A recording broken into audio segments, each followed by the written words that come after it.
What's happening, Wes? Just chilling, normal WesDay routine. What's happening on your side of things? Oh, Sitting around, being fat and sweaty. It's I feel like it's a pretty good yeah, I, combination. I can relate. Unfortunately, Yeah. I feel you. And if anyone out there can relate, you didn't see this coming? You didn't see this plug coming from a mile away, did you? Come join our Discord. Click the link in the description below. I want to revitalize our weight loss channel. It's a good channel for people to motivate each other. I would love to. I would love to. I'm going to start taking pictures of the scale every single day because I need other people to hold me accountable. I did really good with my weight loss plan for the last year, but then I sort of hit the halfway point and got stuck. Sort of fell off, lost drive, lost motivation, and so for part two, I love if anybody interested in losing some weight with me wants to come join the Discord, and we can keep each other accountable. Do daily weigh-ins, take pictures of the scale, make it a game. Right, and that's the best way to do anything is gamify it.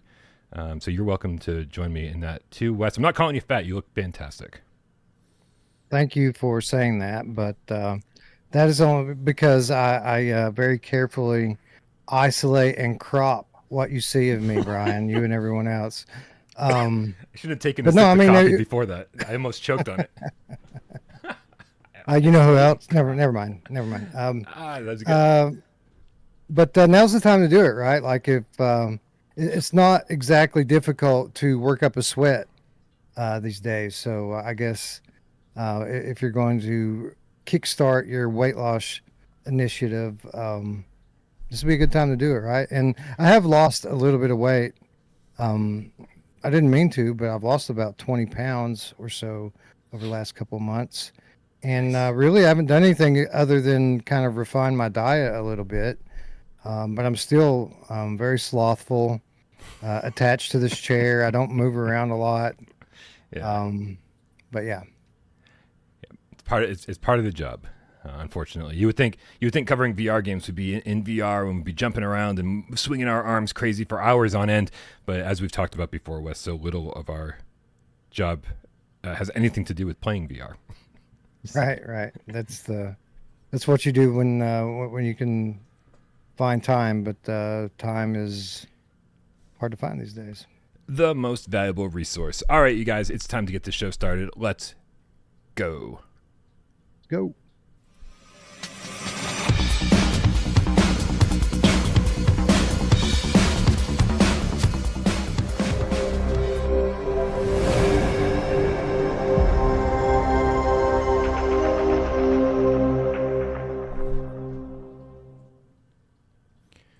This is PSVR Gamescast Live, where we film every single Monday, WesDay, and 2 Eyes Friday. Why was that so difficult? Right here, we do it live right here on YouTube, 6 p.m. Eastern for your viewing pleasure.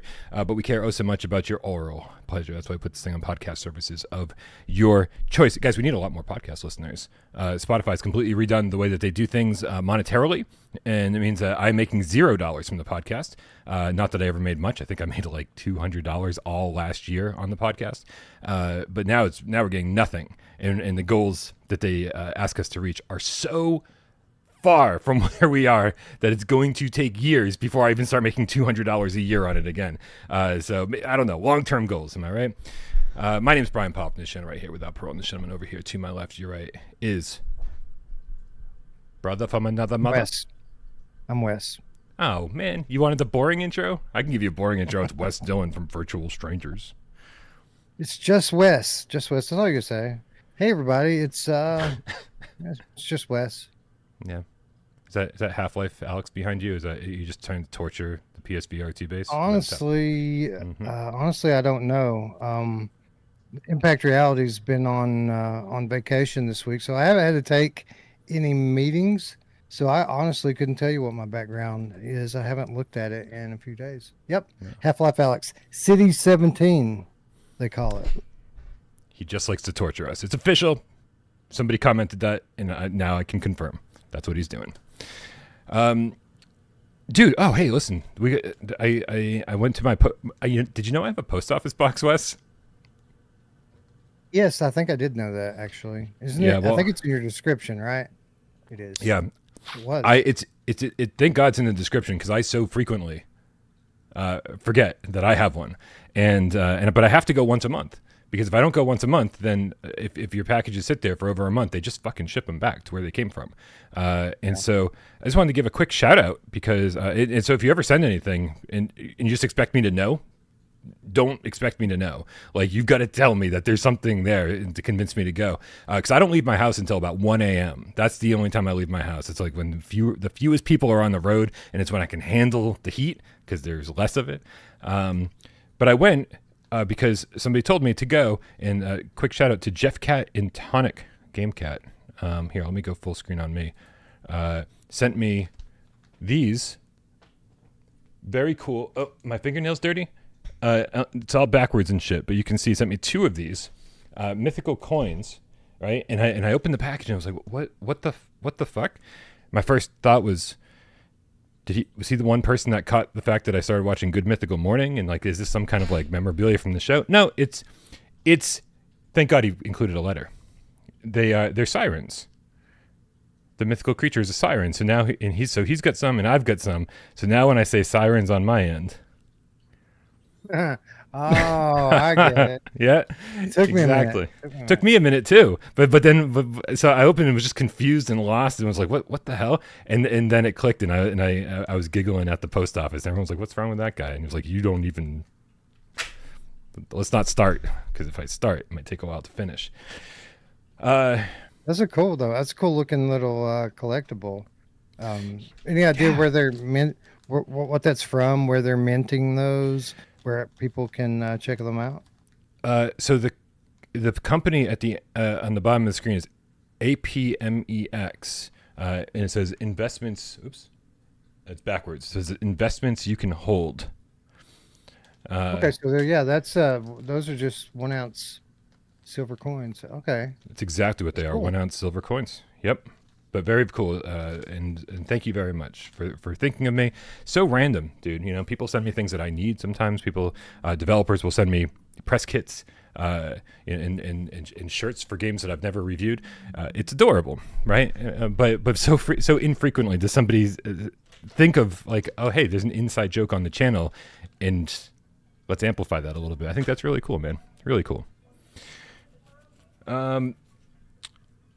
I have one more thing I want to talk about. On Monday's show, I was excited about Bring Her Back, the new A24 flick from the people who brought us Talk to Me. Did you see Talk to Me, Wes? No, I have no idea what you're talking about. Okay, so Talk to Me was a pretty cool movie about, and the concept was that, like, it was just cool. It's one of these things where they just introduce the concept. They say, get on board or you're not going to really enjoy the movie. But like this mummified or petrified hand of a dead person or something, right? And it's like, and if you shake that hand, it's like then this whole possession thing happens and you get to talk to dead people, and it was really good. It didn't feel like a movie from the 2020s. It felt like a movie from the 1990s or something, and I was like, that's cool. It felt really good, and I was like, these guys make great movies, and the word is that they've already filmed the prequel to Talk to Me, but their next movie wasn't the prequel to Talk to Me. It was just this other movie apparently in the same universe called Bring Her Back. And I knew nothing about it. I'd seen 10 seconds of the trailer and said, I want to watch this, so let's just go in blind. And it came to streaming services Monday night at midnight. So after Gamescast, I get to watch it on Prime. I had to buy it, but I was so excited to see it. Very good. It's very good. It's very slow. I will warn you, if you're interested, it's body horror. That's really the genre. It's all about body horror, and like that's more of that than scares. So enjoyable flick, but I do have to say there were a few times where I actually had to look away from the screen because it was like, this is fucking gross, dude. Like, this is too much. Not because it was scary, not because I was terrified, but because it was just really gross. And I know there's people out there who kind of like live for that stuff. And so if you're into that and you want a good story, a little predictable, but I'd give it a 7 out of 10. I enjoyed it. Nothing crazy. Cool. But I think it's cool that people are still making those kinds of movies. Like, you know, back in the mid to late 80s, like these things were all the rage. You know, practical effects masters out there were really coming into their own, and those movies, were, straight to VHS as they may have been. There were just dozens and dozens and dozens of them back then. So it's cool to see that now that in the age of CGI, that people are still kind of making these things. You know, today's moviegoer is not the same moviegoer from 30 years ago. We've seen some shit, Brian. Yeah, So for sure. you would think that this genre in general would just be less effective on today's, you know, uh, set of eyeballs, but I guess not, right? Yeah, no, I guess not. It's just good, man. It's good. Like I feel like the horror genre is, for a long time it disappeared. I don't know. Maybe some people aren't old enough to remember this, but it felt like when I got into horror, the horror genre was kind of almost missing in action back when I was like 15 years old. And after a few years, it started coming back. We got Halloween H2O, and like we started getting horror movies in theaters again. And it was like this resurgence. Then the found footage genre kind of exploded, and so like it just feels like this isn't. It's not back. It's not a wave we're riding. We're not about to have a drought again. It's just a respected genre, and it's not nearly as niche as it used to be. So we get all sorts of different types of movies in the horror genre field. Like, I mean, Terrifier has like got 2 sequels in the course of like 2 years. It felt like those movies came out very quickly. So the slasher genre is here. Body horror is here. Paranormal stuff is never going away. It's a good time, man. It's a good time to be, it's a good time to be me. Right. I just need to make time to watch movies. I typically the only time I ever get a chance to watch anything is when I'm laying down trying to rest, and typically I just put on YouTube or something and veg out on mindless garbage. Yeah. I should probably I've got Netflix, I've got Max, I've got Prime Video. I should look and see what's available, so stuff like this doesn't fly over my head. Yeah, I probably got a list for you, especially if you've been MIA for a couple of years. I probably got some good stuff to recommend to you. Yeah, that's cool. Old Darth says the trailer for Weapons are super creepy. I saw the teaser for Weapons, the one where they just showed the kids running with their arms out in that weird angle, and I was like, sold. And then the trailer started popping up, and trailers just show too much. There's been two trailers for Weapons that were each about 2.5 minutes long, and I was like, 5 minutes is a significant chunk of the movie. Why are you showing me this much? So I just refuse to watch them, and I say I'm just going to go in blind. I will totally watch Weapons when that comes out, sight unseen. I don't need to know anything more about it, especially since we know it's coming from the Barbarian team.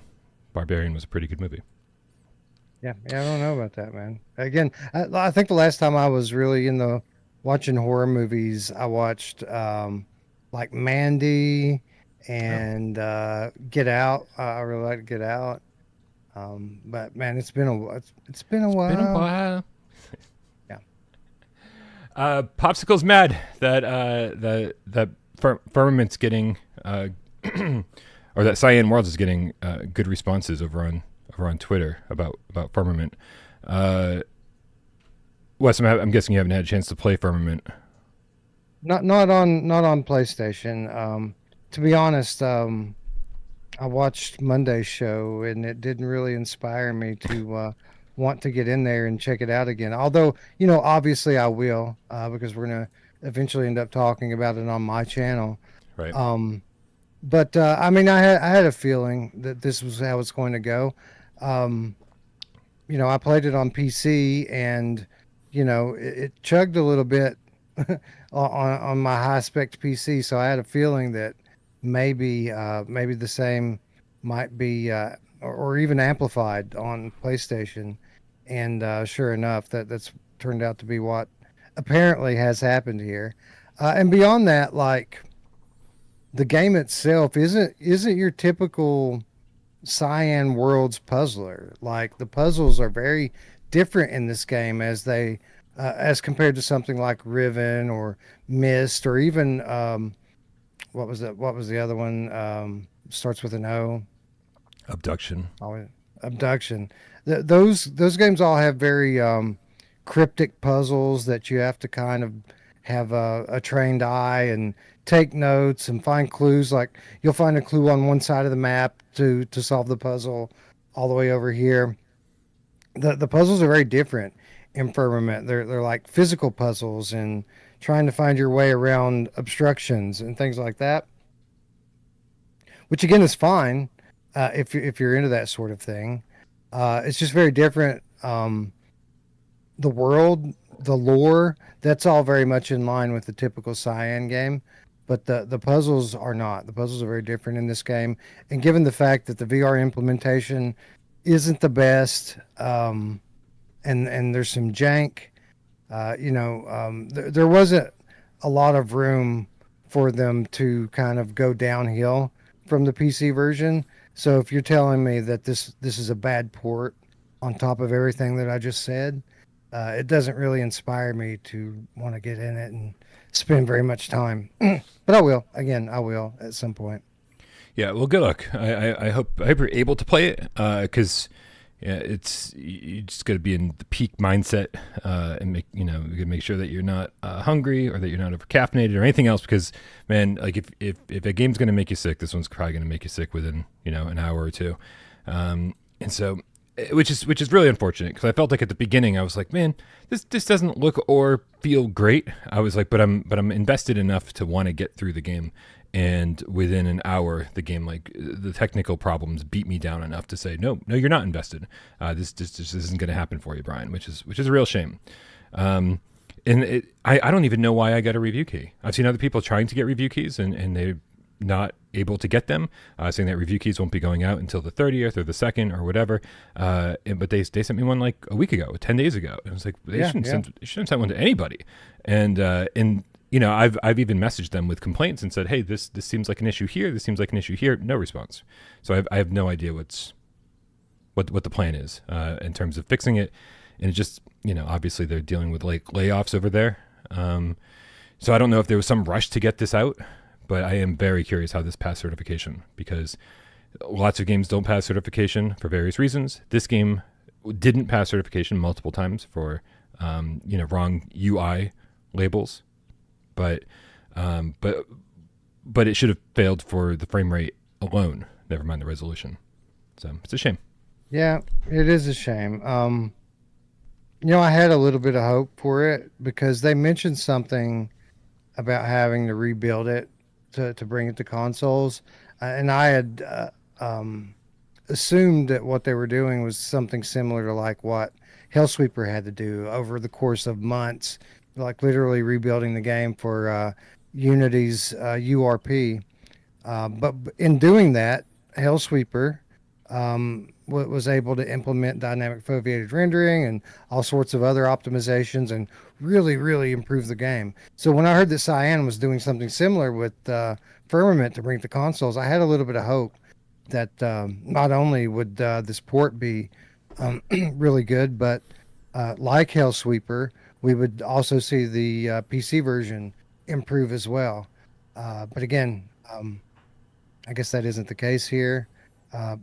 Again, judging solely on what you guys are saying, I did get a key, but I haven't gotten in and actually played it yet.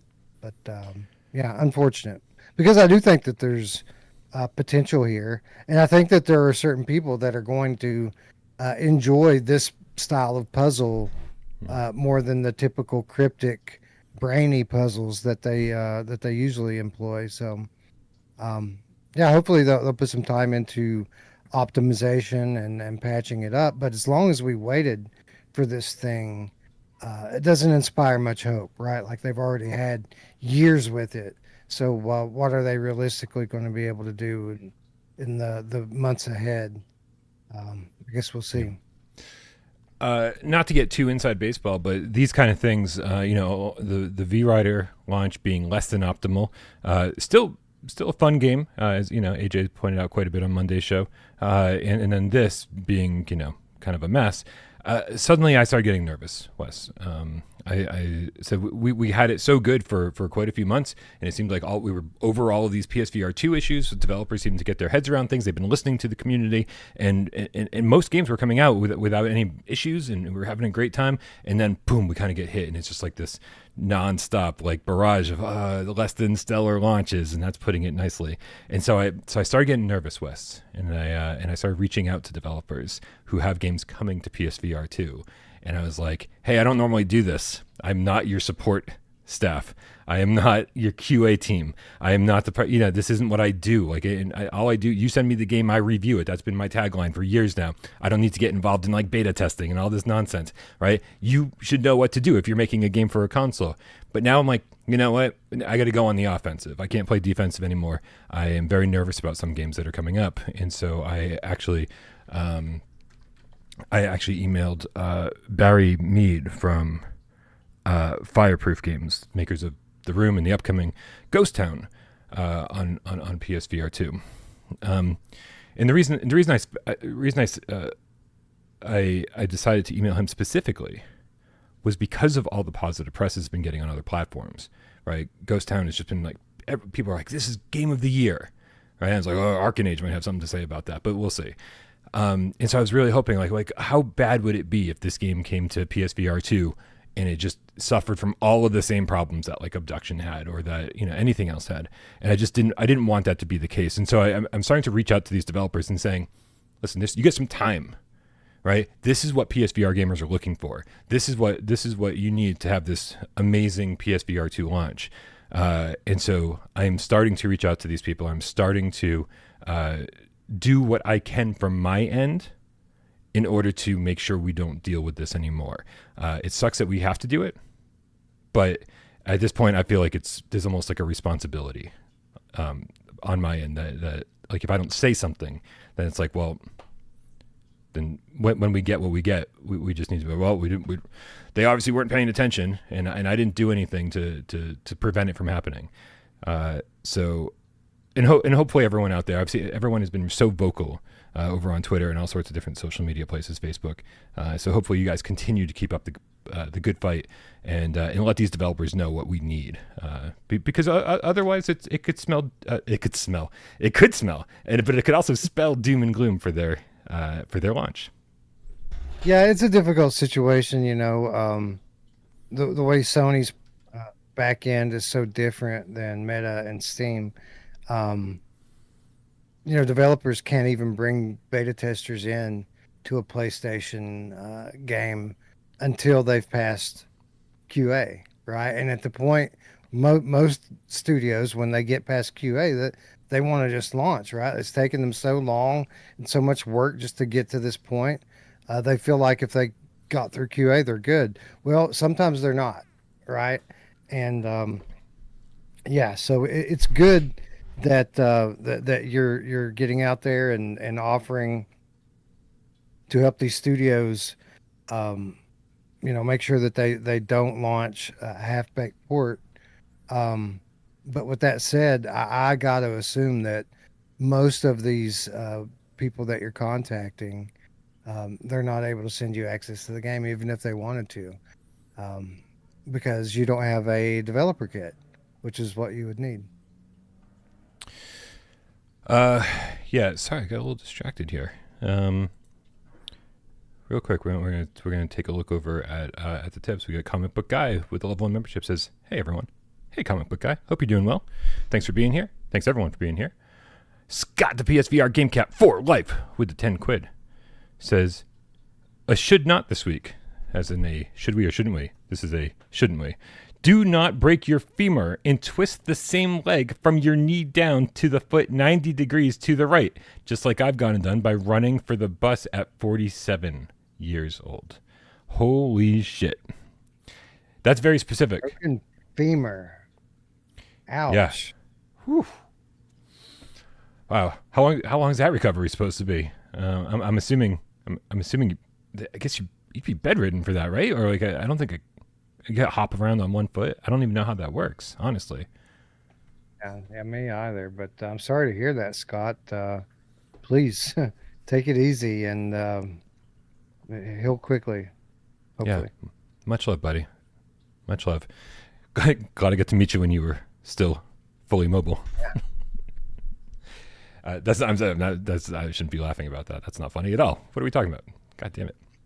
Anyway, listen, so I will say the first round of feedback I've gotten from developers has been positive. Some of them are not like wanting to talk about specifics, right? Because they don't want me, I haven't signed an NDA or anything like that. And so they don't want me leaking anything that they're dealing with. But fortunately I will say this, and that's because I haven't signed an NDA. Barry from the Ghost Town team says we should be hearing news about the PSVR2 version soon enough. It does not sound like it's a million miles away, I think was the words he said, not a million miles away. So, but let's talk about a game that's already been released, Wes. Over on Reddit, Dark Curry just did an AMA for Undead Citadel. They said, "We are Dark Curry. We've released Undead Citadel on PSVR2. We want to hear from you. Please ask us anything." And so I'm looking to kind of skim through this and see if there's anything worthwhile. And right off the bat, we got the legend himself, Cussman78, saying, "I know you're working on a multiplayer mode for Undead Citadel. Is that going to be for the Horde mode or co-op through the campaign or something else entirely? Any rough estimate as to when it might be ready?" And their response was, "The multiplayer will include an entirely new mode with procedural generation. I'm in charge of the connection things and the multiplayer internal systems and interactions. All I can say is that it's currently cross-platform. What I don't know is if there will be restrictions on what other platform sides when using servers and so. So in short, the game supports that. We just need to make sure the other platforms do not restrict things. About the simultaneous release, I have no idea. About the estimate, well, currently we're testing things and are improving some algorithms and simulation determinism. So there's a lot of work ahead. Just can't share a rough estimate." 5 years. I mean, this isn't a team that's known for doing anything quickly. They followed up by saying they're aiming for 4-player co-op, but it's not 100% confirmed. There will be voice chat. Wouldn't make sense without it. You'll be able to create public or private rooms. And that's all good. That's really good. Hopefully we're not skipping anything here. One thing that I did see, I didn't scroll down too far, but I saw something about the PSVR2 sales. And if you've been watching this channel for a while, you know that the word on the street since PSVR2's launch is that games sell better on PSVR2 than they do even on the bigger ecosystem on Quest 2, Quest 3, or the even bigger ecosystem on PCVR, which is mind-boggling, right? But I think it goes to show like what's happening on each platform. I think on PC you get a lot of people who are interested in modding flat screen games. So why would a less impressive, built from the ground up for VR game appeal to them at all? And on Quest, we're talking about a younger audience, right? I'm not saying that disparagingly, but it is a younger audience, and so they buy less stuff and they tend to play a lot more free-to-play stuff. So when you have somebody buy a $30 or $40 game, that we're the audience for that.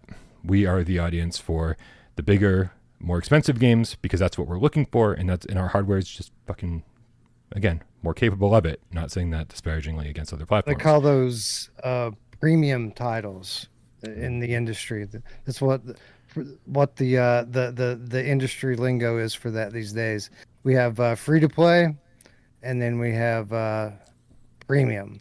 And Undead Citadel is a premium VR title. Whoa, at $30 premium, huh? Yeah. Okay. So Dense Piccolo, I like that. So how was the PSVR2 received by you from a commercial point of view? They said, "We're extremely grateful to the PSVR2 community. We can't share exact numbers, but we can say it's been the best launch we've had across any platform in terms of sales and player feedback. Of course, the game is also much more polished now. It arrived on PSVR2 with all the improvements, etc., etc., etc. PSVR2 is a fantastic system with unique specs and a wonderful, passionate community." That's you guys. And they've been incredibly supportive and appreciative. That is really, I mean, one of the best things I think we can extract from this.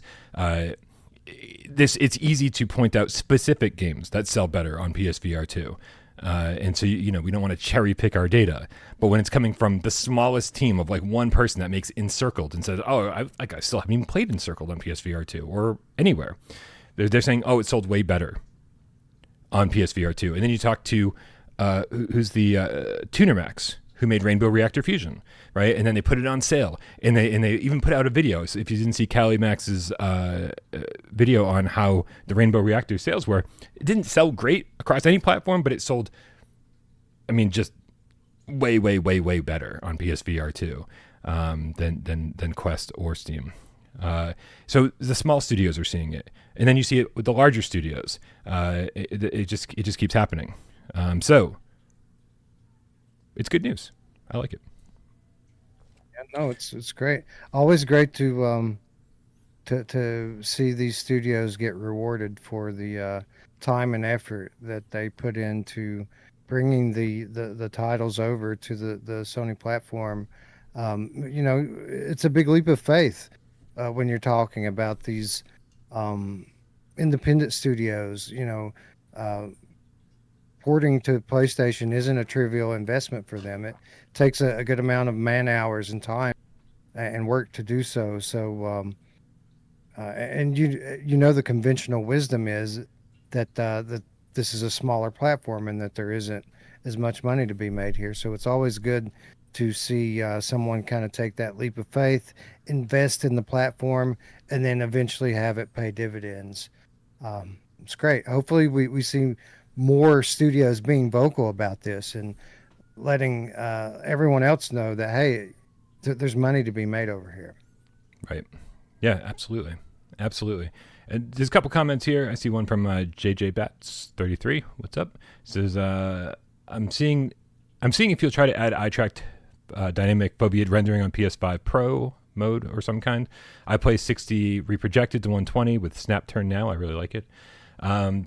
And so they had a couple responses here, which aren't super promising, but they are something. They said dynamic foveated rendering would be ideal, but unfortunately our engine would require a pretty big overhaul to support it. So for people wondering like why you can't just flip a switch, it's certain engines it's not switch flippable, and so they're saying it's not something trivial for us to implement.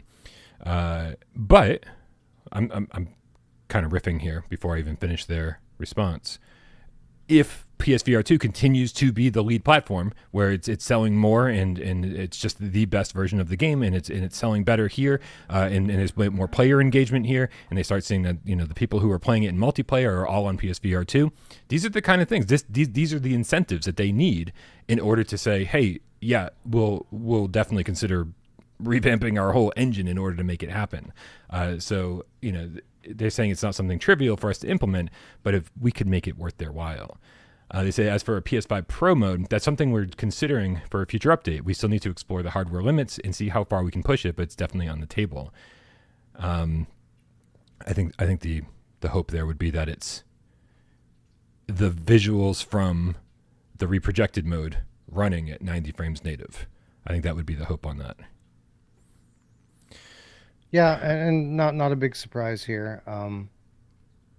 As long as this game's been in development, it stands to reason that they're probably building it in an older version of the engine, and obviously that's the biggest kind of blocker when it comes to implementation of dynamic foveated rendering. And if you scroll down through all of these questions, like a big percentage of them are people asking for DFR.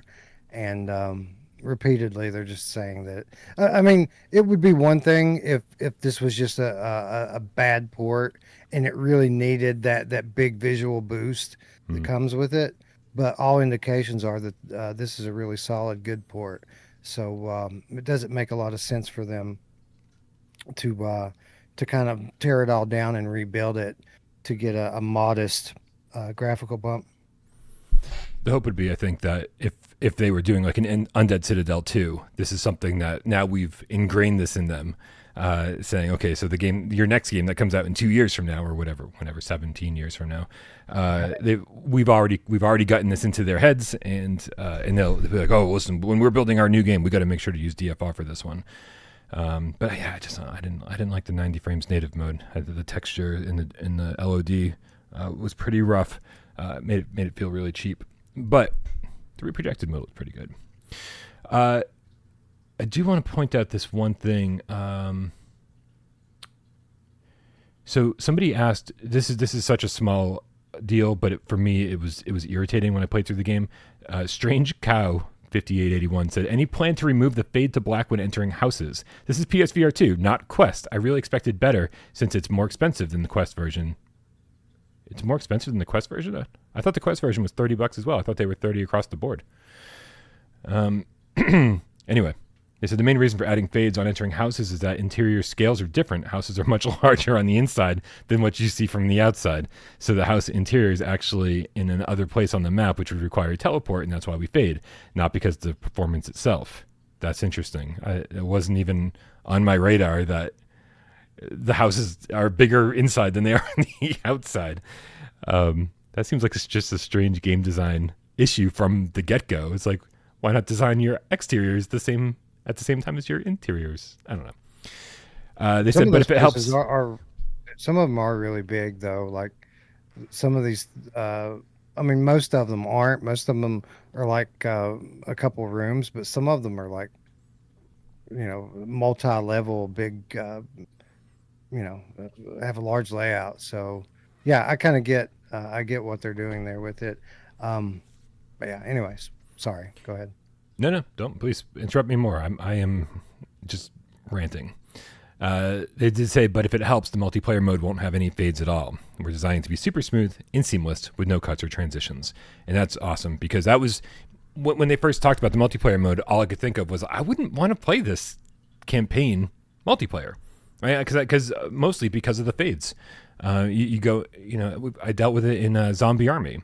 They had a really weird checkpoint system in terms of you go into one place and it teleports the other player to meet up with you at the checkpoint. And it felt it didn't work together. And so I was like, is somebody really going to be able to be inside a house while somebody else is not inside the house? They're outside fighting the undead. And like, how is this going to work? It's going to feel really weird in multiplayer. Or are you just going to automatically teleport everyone into the building with you when you go into the building? So I'm glad they've already thought about this. I think it's important. Yeah, I'm interested to see what this roguelike mode's going to be like, right? Because my biggest kind of complaint about Undead Citadel as it stands is they've put together this nice system for you to kind of go in and explore these indoor areas to find power-ups and things like that. But typically, I found that the things that you're finding after a while aren't worth the time that you spend exploring to get them, right? Like there's not a whole lot of stuff that you can actually find. And the things that you do find are only moderately helpful. So I feel like it's kind of a missed opportunity that they could have really had a more expansive list of things that you could find and upgrades and just things to add variety to the gameplay. So it seems like with this multiplayer, like roguelite, like it has the potential to be almost like a whole new game if they really take their time to build out and make it into a proper roguelite, right? With lots of different buffs, abilities, and items, weapons with different attributes, and really kind of add that missing element from the first or from the story mode, add it into this mode.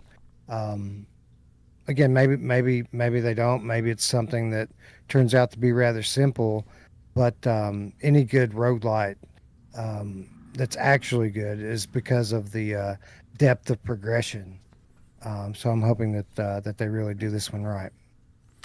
I feel like I missed something. Did they say roguelite?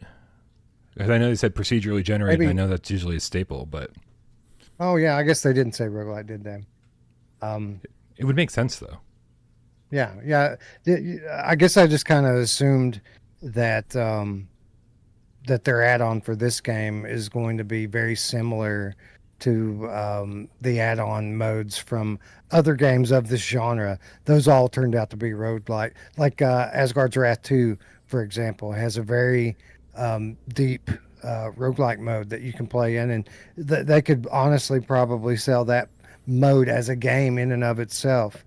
But there are a number of other of these melee games that have implemented similar roguelike modes. So I guess I'm just kind of assuming that this is going to be the same story, but maybe not. Maybe they have some other kind of procedural thing going on here.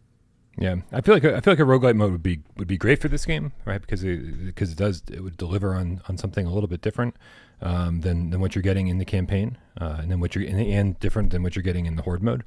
And they've got the foundation for something great here, right? I mean, I gave it a 7 out of 10. I feel like that's pretty fair. I've seen people say, "Oh, it's way better than that," and I've seen people say, "Oh my God, I can't believe you were so generous." And so that makes me really happy. That means I was fucking right there in the middle. There's extremes on both ends, and in the middle is where you'll generally find me. Except for Alien. I think I underrated Alien, according to everybody. But yeah, this is. I do feel like this would add so much value for the money, and it would just be. I don't see myself going back and playing the campaign, even on like harder difficulty levels. But they've got something so great foundationally here in terms of just the sword fighting mechanics, and for all those people who like sandbox games who like to get really creative with their kills. I've seen people in the comments talking about things that they've done with the undead. Sounds like a fetish for a second here. That like I didn't even try. Like like impaling them to a wall with your sword and just like sticking a sword through the zombie and pinning him up against the wall and then just leaving the sword there and just like you're just hanging dead people all around the environment. I was like, that's really fucking cool. I didn't even try that. I didn't even think about trying that, but everything I tried worked. And so again, great foundation here. And so if they've got more gameplay ideas to flesh it out with, then fantastic. The Brainbow connection thinks that your crazy eye effects are turned on again. You look too tired for the eyes to be on. Is that accurate? Yeah, I don't know that the eyes are on. I thought I turned it off, but let me look. No, you're right. It is on. No way. I'll turn it off. Oh, I've been fooled. It's off now. I didn't think it was on. I thought I turned it off, but I guess I didn't. I think every so often there's like something that clues people in, but I haven't been looking at you this whole time. Man. All right. Hey, let's take a quick look at what's coming in July. July is, dude, listen, I am so thankful. That July looks like things are cooling down a little bit, because we had May and June were jam-packed with games, surprise launches, big releases, big reveals, and I need like 2 months, man. I need 2 months because there's a bunch of stuff that I want to do. I kind of joked about doing 30 Bryan bites in 30 days. But I would love to do that just to kind of like cover a bunch of games that I've been meaning to have some kind of dedicated video on. And so like I feel like, July or August might be perfect for that. Also, I've got these other special videos that I want to make that I've fucking even scripted and just haven't had a chance to film or edit.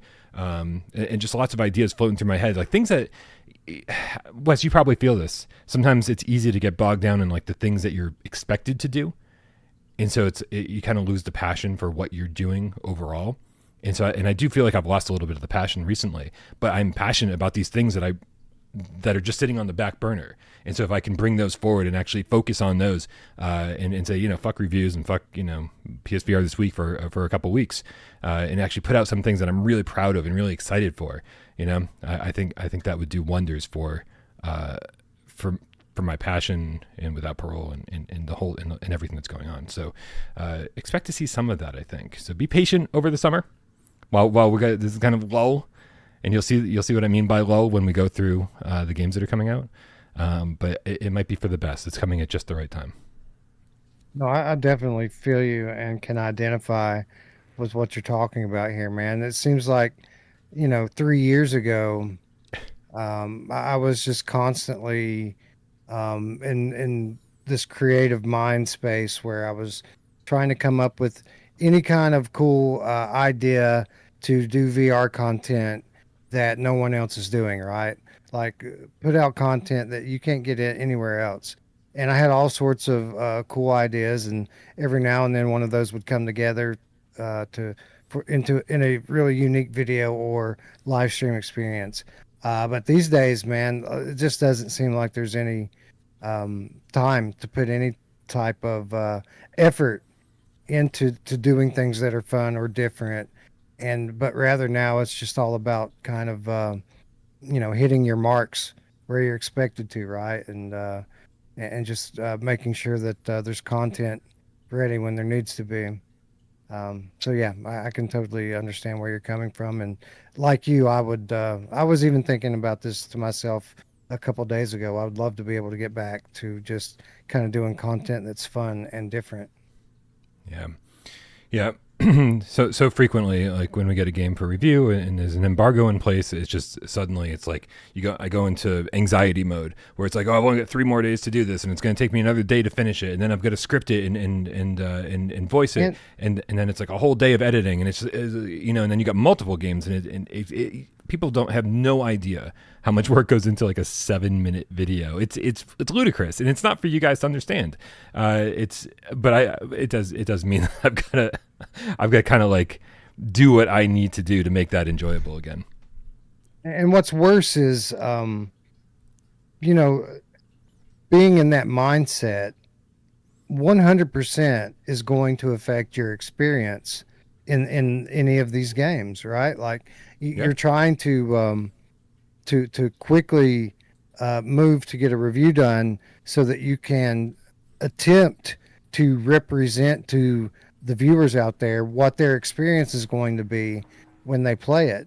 But your experience is being altered by the circumstances around your gameplay sessions, right? So it's a difficult line to walk, right? That, you want to go fast enough to get your content out in a timely manner, but then again, you want to go slowly enough to kind of mimic the typical user experience. So yeah, I don't envy you in this respect. Like I couldn't imagine holding myself to any sort of standard with regard to doing timely reviews. Always kind of when it comes down to it, when we're talking to these studios about getting review keys or whatever, it's like, look, I can promise you that I will cover your game at some point.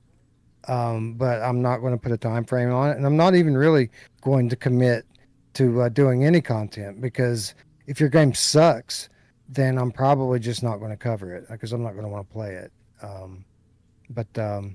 Yeah, again, I don't envy you, and I think there's a lot that goes into this that people out there just never become aware of, right? Yep, absolutely. I still am. I don't want to paint this in like such a negative light because it sounds like we are, and I feel very, very fortunate constantly that you and I and AJ and Miles and and everybody in the extended Without Parole family. I hope doesn't sound pejorative when I say that. You guys are your own thing, but we should all feel very, very fortunate that people care about what we say about video games, that people take our opinions seriously, and that we're not just. That we've developed a good reputation over the years, and people know whether they tend to agree with us or not. And there's so many people who have made video after video after video, and people go, I don't tend to agree with this person, and so they gradually the views fall off. And so I feel so fortunate to be on the other side of that, because I don't feel like the typical gamer, right? I don't feel like I represent the larger VR audience, because I think the larger VR audience would love if every other game was a tactical modern military shooter, and I'm like, that's not really my thing. Like I play them because I want to review them, and they tend to be fun, but like I'd be fine with just fucking horror games every day. that's what I'm looking for. Yeah. So yeah, even crap ones. Like give me a crap horror game every other day, I'm happy. Well, aren't you lucky, Wes? Because boy, we've got some crap horror games coming our way. Dead Ringer, we're going to get to your comment in just a minute here, but I want to talk about what's coming in July, since it is one of the headlines of today's show. Kicking off with today, we get Firmament. We got nothing more to say about that. We already talked about Firmament quite a bit, and fingers crossed for Cyan and for the PSVR2 community that they're able to patch it up, optimize it, and make it more enjoyable to play. Because I was looking forward to that. Wes, do you have any interest in Crave that's coming on July 10th? That's the next game on the way? Not really. Although I do have to say it reviewed very well on Upload VR. They gave it 4 out of 5 stars. Whoa. Um, yeah, it looks kind of I don't know, it looks kind of boring to me, but I think if you're one of these people that have an irrational fear of enclosed spaces, like if you're claustrophobic, um, there's probably some thrill to be had here. Um, I'm not too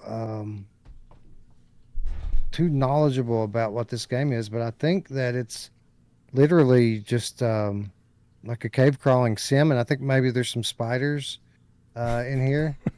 Um, Okay, so yeah, let yeah, me help clarify a little bit. I don't think there's any spiders in the regular campaign mode. I think the campaign mode is mostly about. There might be some survival elements.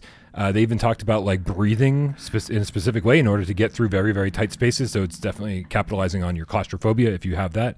And as you can see in the trailer, they've equipped you with chalk so you can draw on the walls and try to find your way out. So you're getting through this cave system, but with no map. And so the environment is your map. And so, but they know that there's horror fans out there and that think this would be a great horror game. And so they included a separate optional monster mode where apparently it's pretty scary and you are either running from or defending yourself from monsters. I don't know exactly what that's going to be like. The game that we played at PAX East, Tunnels, which looks remarkably similar to this, you just had a flashlight. You just held the flashlight up and shined it in the monster's eyes to scare it away. But you were constantly running low. Yeah, I've got that too. Hold on. We both have our flashlights from PAX East. Shout out to is it Majesco? Was that the publisher? Mastiff. Mastiff, thank you. Yeah, hopefully we'll be seeing that game on PSVR2 at some point with some improved visuals. But yeah, so we'll see if they have a similar mechanic for scaring away monsters in this game. I'm excited. I really am. I think if these cramped environments are so perfect for running things at super high resolution and super high frame rates, if they're not taking advantage of that in order to make this game look beautiful on PSVR2, which I can only assume they are because PSVR2 release date is later than the Quest release date, then they've missed. They've lost the plot here. This is super important that this thing looks and runs great. Honestly, I do think the concept has potential, right? Like the idea in real life of exploring a cave system sounds cool.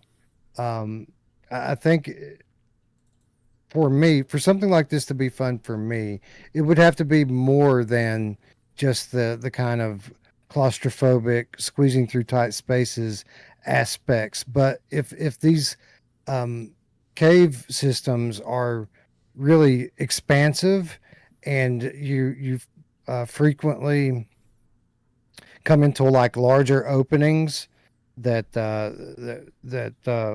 you can explore as well, then it could be really cool. If it's photo real, if all of the immersive elements are there and the cave systems are large enough, then yeah, I think that this could be a lot of fun. I don't know if that's the case, having not played it, and all of the the screenshots that I've seen have all been, close quarters, crawling through small spaces type of. They all look the same essentially. That's what I'm trying to say. There is one scene here, if I remember correctly, in this trailer where it like opens up and it's like, whoa, like holy crap! It's like you've forced your way through these tiny little tunnels for so long, and then it finally opens up, and I can only imagine that being such a relief that you get to breathe for a second and be like, okay, this is great. Again, this is the kind of thing that like you just don't know if it'll be any good until you experience it. But as you said, the early reviews are positive, so. Hoping that's the case. And it's got a monster mode. Wes, we said even crappy. horror games Yeah. we're excited for. So this could be one of those games. It could be a good horror game. It could be a crappy horror game. But either way, you and I are looking forward to playing that. This next one that comes out the following day on July 11th is called Space Drop. Space Drop is well, I'll tell you this. It's been sitting on my hard drive for literally a month, and I have not even started it up yet because I have no interest in playing it yet. I do feel like maybe when you get into it, it could be fun. It could have that kind of endless runner vibe to it, where you're, just trying to beat your high score, beat your distance. There was a game like this on PSVR1. AJ's in the chat; he can tell you, called Vertigo Home. That I think it was his first review on Without Parole, and kind of seemed like shovelware. Vertigo Home did, but then you played it like this is kind of fun, and I feel like this has the same vibe to it. It's like I can't imagine wanting to be in a space drop mood, but I do feel like at some point when I actually start playing this game, it might get that addictive thing going on where you're just like, I want to beat my high score, or I want to get to the next level, or what are the what power-ups do I get between stages. I don't know. There's so many ways this could go right, but just as many ways that this could go wrong. Yeah, You no, I watching the think you're trailer absolutely now? right. Yeah, I'm looking at it on Steam. No, I pretty much concur with everything you just said there. Like, this doesn't appear to be something that appeals to me, but I can tell enough about it by looking at it that there's potential here that if they just really nail the gameplay, it seems like something that may get its hooks in you and be addictive, right? Yep, absolutely. So fingers crossed, but I will definitely get in on that soon enough and and make sure there's at least a Bryan bite ready for launch. Who knows? Maybe it'll be one of the 30 Bryan bites in 30 days. Anything's possible. Anything's possible. I don't think I'm that motivated, Wes. 30. Somebody said 30 videos sounds really, really difficult. And that's sort of the point. Just so you guys know, Bryan bites are designed to be videos that I make for games that I don't have time to play through completely. They're sort of like reviews, first impression reviews. Sometimes I'll play through the full game, but most of the time I just want to get my impressions out there. And they still take a long time because everything I do takes a long time. And so the idea is, hey, if you do 30 of these over the course of 30 days, you're going to get real good at doing them. That's the idea. And I don't know if that's true or not, but I feel like it's practice rather than doing one every 2 weeks. If you do one every day, you get really good and really efficient at making them. And so, I envision myself playing 5 or 6 games in one day, capturing all the footage I need, and then sitting down and writing, 5 or 6 in one day. And then like over the course of the next 5 days, editing one a day. So we'll see how it plays out. But, this seems perfect for a Bryan bite, to be honest. A full week later, after Space Drop, from July 18th, Chess Club comes out. This is from Otters Lab, the developers of O-Shape.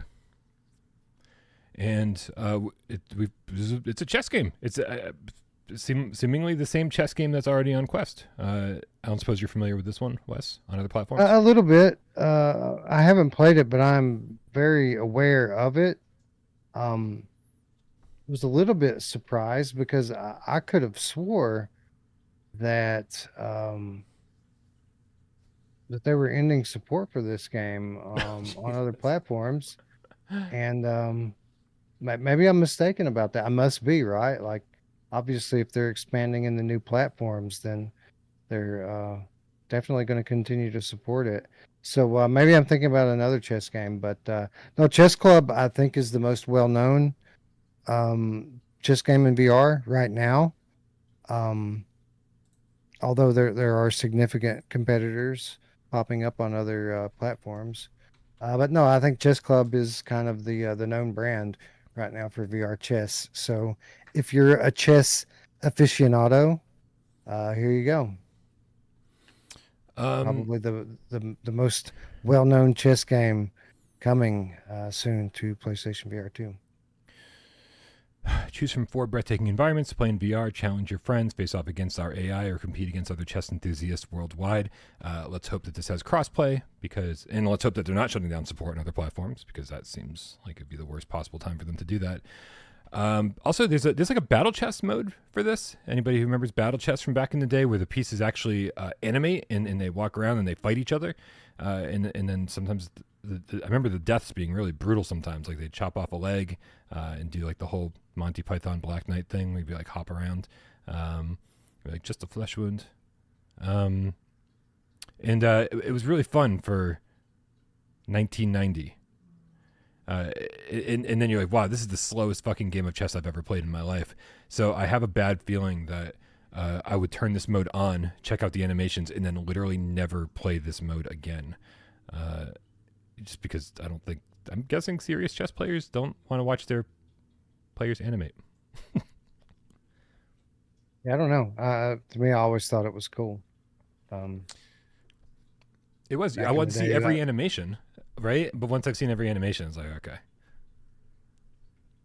I don't know. I mean, it's something like when I play Demio, I don't want to like skip the animations. Even after hours and hours and hours of it, I still think it's one of the coolest parts of playing Demio. So, I mean, I guess it depends on how lame the animation is. But if the animations are really cool, then I would probably want to leave them on.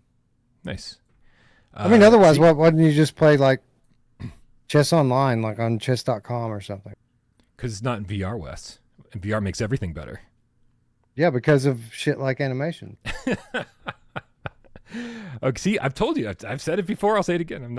I don't represent the majority of VR gamers out there. I'm sorry. We're actually going to skip the next two because we're going to talk about them in our very next segment. But like I said, on Monday's show, we do have it on good authority, even though it doesn't have an official release date yet, that Gorn 2 is coming out this month.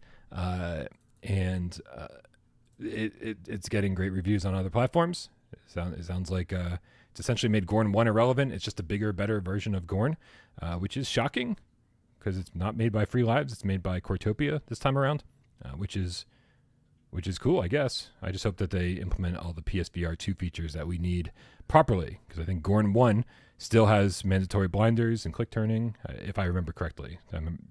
There were issues that kept me from playing it even recently. They had locomotion. The locomotion system was just dumb and clunky for the type of game that it was. So yeah, hopefully the movement's much better in this sequel. Right. They tried to make it like at first, at least with the PSVR 1 launch, I know that you had to like move each leg like individually, right? It's one of those. And then they finally added normal locomotion to Gorn. Thank goodness. That sounds horrible. AJ says, why are you talking about this again? Don't make Wes suffer too. He deserves better. Fine. We're also getting the physical version of Badminton Time VR, which is great for all the physical collectors out there. If you haven't picked up Badminton Time, listen, I don't think it's amazing, but I do think it's shockingly good. I thought this was just a really, really fun. Sirens on my end. Oh, hold on. Sirens on my end. So if you're a physical collector, I wouldn't hold back on this one. This is a super fun game, and if you join our Discord, you can get in there and play with some cats. It's even better. I said it. And also, there's been 2 games that I keep moving forward on the release calendar because I feel like they're going to launch on PSVR2 any day now, like literally any day now. And that's I Am Cat and Kid Pilot VR, which I guess they're calling Volara now. But every time I talk to these developers, they're like, "Oh yeah, it's just about done. It's just about ready. We'll stay tuned because we'll be announcing it." I've been hearing the same thing from both of these studios since January. So Kid Pilot and I Am Cat. I don't know if they're just like hung up in certification, or if they legit just been giving me the runaround, that kind of thing. But I am oddly excited for both of these. Have you played Kid Pilot? I have not, but like I did pay attention to it when it launched on Steam, or was working up to launching on Steam. I'm not sure if it even did or has yet, but I think Kid Pilot looks really fun. Actually, it's a very unique game versus what we typically get in VR. So no, I think Kid Pilot looks like it has some potential. So yeah, I'm looking forward to that one as well. Yeah. Where's oh crap. Why did the name just what's the game that I always reference whenever I bring this game up? The one by Arbory where you hold the action figure in your hand and move it through. Yuki. Thank you, Yuki. Yuki's so good. I love Yuki. And its absence on PSVR2 has not gone unnoticed. Arbory. We're paying attention. Where is it? Oh, But you know what you should try? I don't know. You may have already. You should try playing the mixed reality Yuki with your Quest 3. It's actually one of the better mixed reality games on the platform. nice. Really good. Nice. I'll wait for the PSVR2 version. I'm stubborn, Wes. I'm stubborn. And of course, I am Cat. Which looks We all fucking are. ridiculous, but fun. We all are Cat. And this sort of like, in a roundabout way brings us to the headline of the show, which is the shovelware situation. There are 2 games coming out in July that I didn't bring up because they are 100% shovelware. Well, hold on, I shouldn't say that, right? There are these games that we don't know if they're shovelware. Hold on, I'm gonna bring up this one right here. It's called SCP 087: The Stairwell Horror VR. So here's our crappy horror game list, or at least one of them. Let's bring this up. I looked this up on other platforms, and I'm still confused as to whether or not this is a good game or not. People are saying that it scared the crap out of them, and some people are saying that this is total shovelware, and so I don't even know what it will be until it gets here. So this is planned to launch. Hold on, I got this. July 29th. And I want to point out something. If you guys are noticing this, on the PlayStation Store, right underneath the title here where it says Stairwell Horror VR, it has the publisher. They always list the publisher right here. So not the developer, but the publisher. This is CGI Lab. And if you guys have been paying attention, a lot of the shovelware that comes out on the PlayStation Store comes from CGI Lab. So it's a good indicator.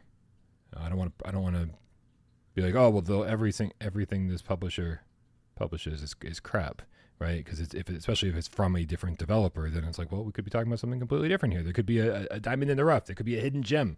It could be something good. But I think the assumption here is probably that this is going to be shovelware. Kind of crazy, man, because apparently this SCP-087 is a thing. If you Google it, like there's a ton of different things that come back on it, and there's a title called SCP-087 VR Survivor on Steam. But there's all of these other SCP-087 titles, some of them going back well over a decade ago.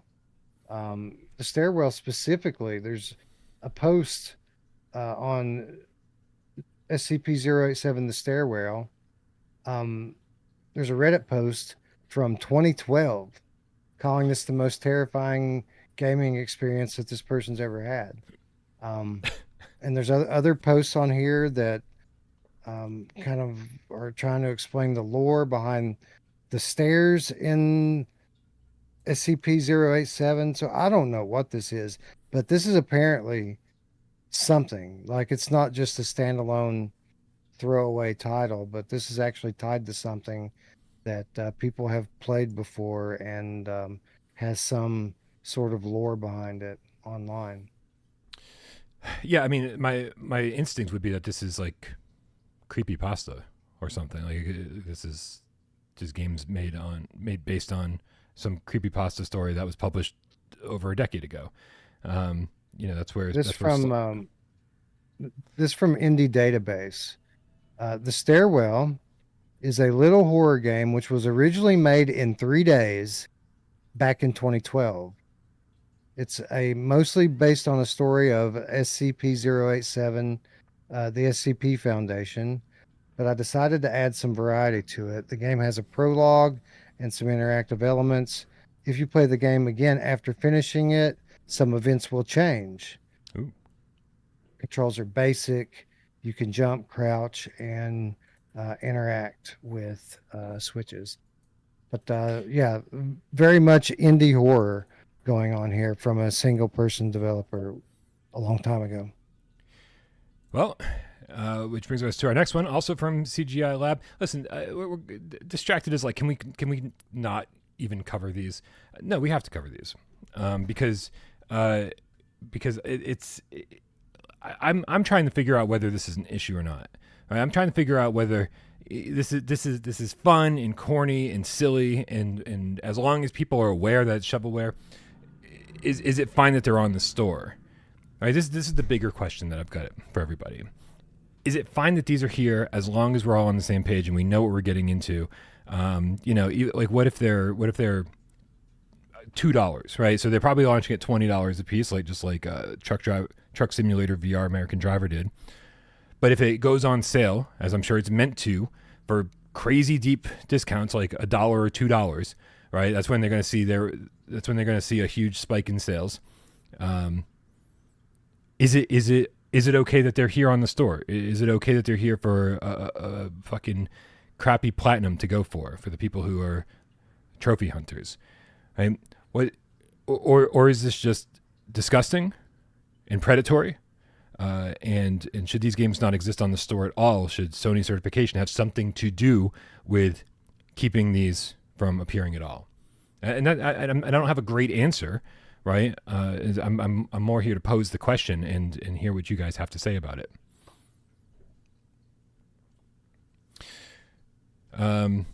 So Abyss Backrooms Pool Horror VR. Again, CGI Labs, coming out on the 30th. It's another game coming out this month. I think this one is capitalizing on the fact that Pools VR is in development for PSVR2, and I think enough people don't pay enough attention to the stuff that's happening on the PlayStation Store. They see something cheap enough, and they're like, oh yeah, that sounds familiar. I remember Without Parole talking about that game a couple months ago, and they just think Pools Horror VR is Pools VR. And so this is another one. This game launched 9 months ago on Nintendo Switch and PS5 and sure, but maybe even it's on Steam too, I believe. So yeah, again, this is a adaptation of a flat game, and yes, it's very derivative. Obviously, this is a ripoff of Pools. But I mean, I wouldn't think that it's like the Sony platforms,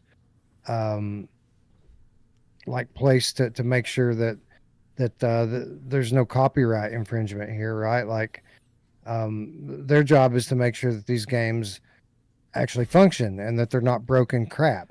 Now, if you're talking about when you say shovelware, if you're talking about the type of stuff that Miles got banned from the store, for example, I think that place that stuff has no place on any well curated store. But I'm not sure that that's what these titles, at least so far, the ones we're talking about today, I'm not sure that that's the case here. I mean, obviously, it's a ripoff of another studio's concept, but I mean, the game itself could be good. Like, I don't see anything here to indicate that this is going to be something that doesn't run well or is janky or broken. So maybe it's good. Like, it doesn't have to be original to be good. Yeah, I mean, the game that we always bring up when this conversation happens is To the Top, right? Because on the Quest platform, To the Top got rejected. They brought, it's one of our favorite PSVR 1 games, and desperately still trying to get it on the PSVR2, and developers looking into that and has been looking into that for a while now. And I think if and when it gets to PSVR2, it'll be really celebrated as this fantastic game. But Meta said, nope, we don't want that on our platform. Whether that was a form of quality control or whatever the reason, they looked at it and was like, no one knows. Happening. Literally, no one knows. Yeah, including to the top developers. So it's strange, and I don't think I want that happening. I don't think I want like some small indie game, right? Like say like Very Bad Dreams or Get Out, Very Bad Dreams story, right? Neither one of those games is great, right? But they're good, especially for the indie horror fan, right? They're these imaginative, creative takes on the horror genre in VR. But some people would play that and go, "This is garbage. This is shovelware."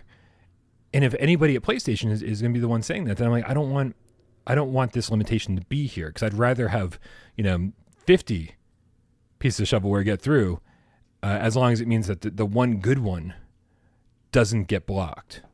And I mean, I just spent 2 hours playing Truck Simulator VR, which is not a good game. in case my Bryan bite confused you, it's not a good game. But sometimes you can have fun with a bad game. And so when Truck Simulator goes on sale inevitably for $1, I think I've convinced way too many people to pick it up for $1. And part of me feels bad about that, but part of me is like, well, if the real Truck Simulator VR, American Driver, whatever the hell it's called, American Truck Simulator, doesn't want to come over to PSVR2, right? And this is actually fun for all the wrong reasons, and it's only cost $1. Games are meant to be fun. And so if they're actually delivering on the fun, even though it's a crap game, then it's like, well, fucking,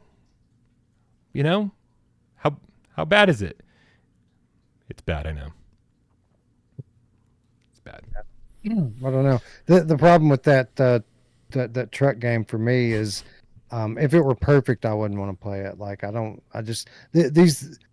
think some of these sim games are just, I don't know. It just doesn't appeal to me. The idea of getting in and performing some mundane real life task in VR just doesn't sound like a good time, in my opinion. Well, I think it also speaks to. Go ahead. I'm sorry.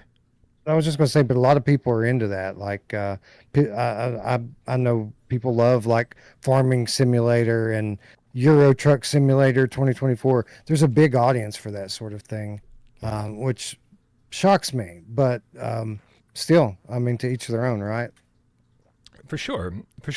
I think what it speaks to is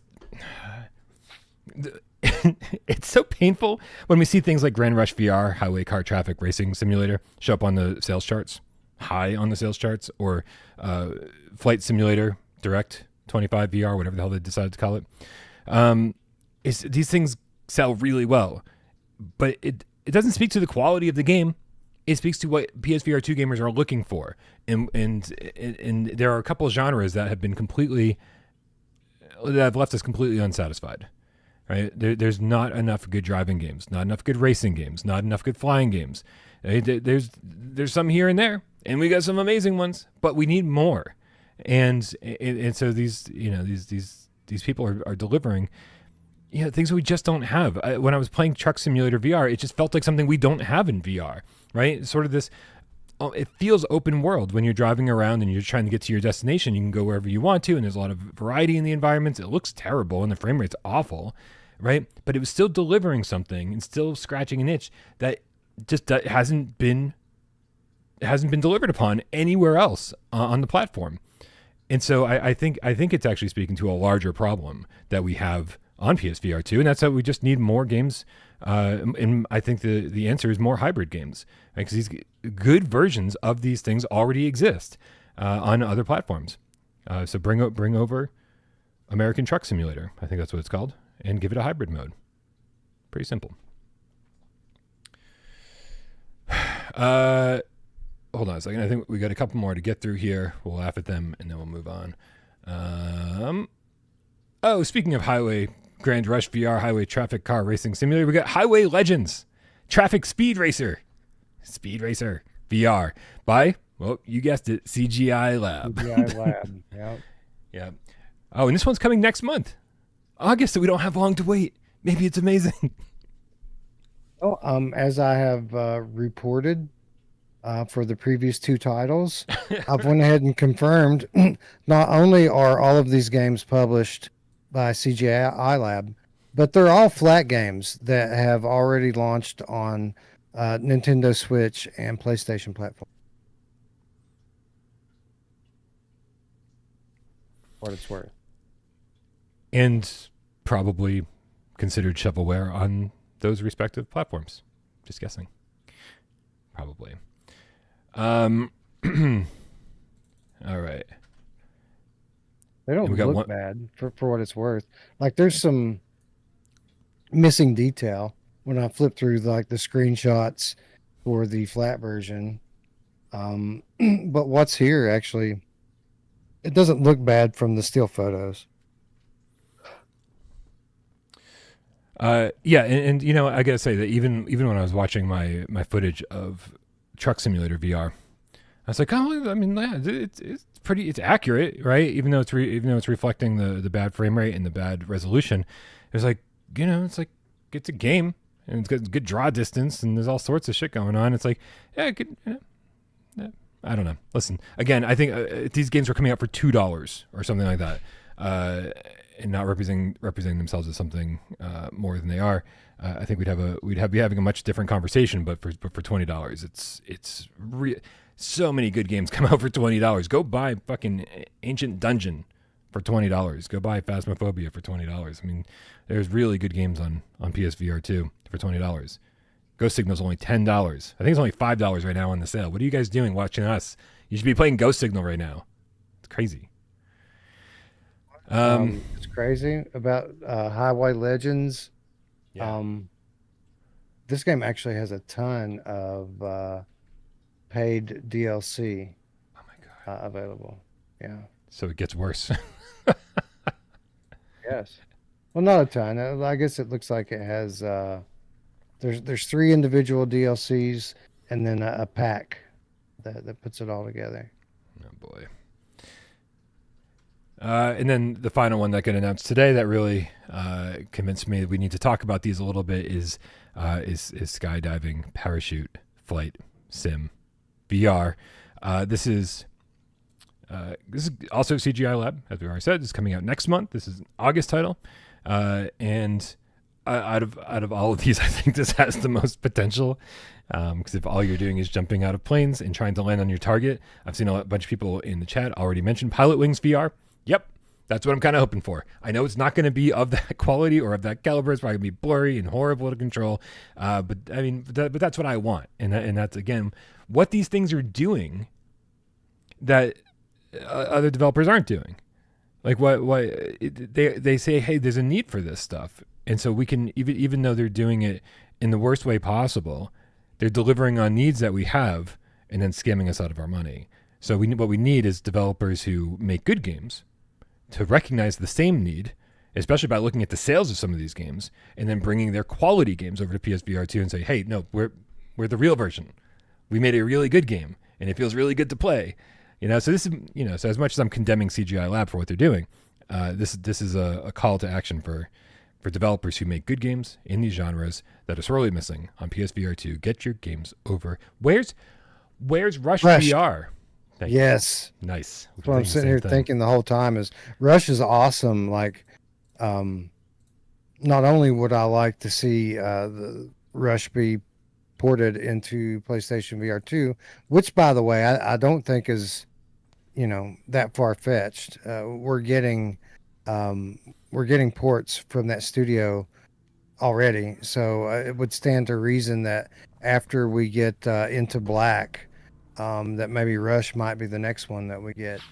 But not only would I like to see Rush come over, but I'd like to see like a legit sequel to Rush with like some next gen features and some new environments and stuff.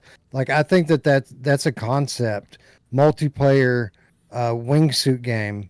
That's a concept that that I think is still appealing and perfect for the VR medium.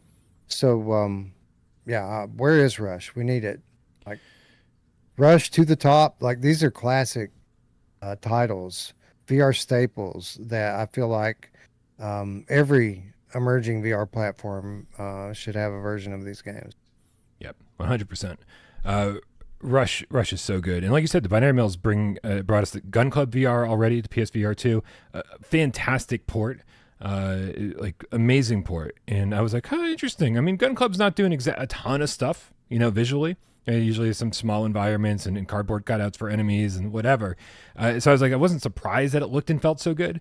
But then when Resist came out, I was like, okay, the binary mill is firing on all cylinders on PSVR2, right? And then they post launch gave us the 120 hertz native mode on PS5 Pro. And it was like, what are you doing? Like you took this amazing game and you blew it out of the water. Resist is great. It's more content is what we need.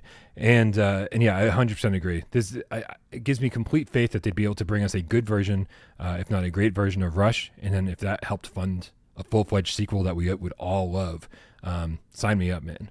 Sign me up.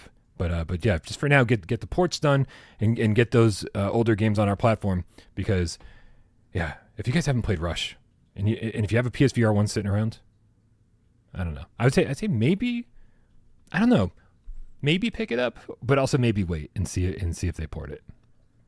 I don't know. If you have a PSVR 1 that you're playing on and you don't have Rush, that's kind of ridiculous. I think it goes on sale for like $5, like pretty regularly, or at least it did last time I paid attention. And yeah, up to 8-player multiplayer in that game, and it's just fun, man. The sense of speed in that game, and obviously the heights, beautiful environments. Like it's a great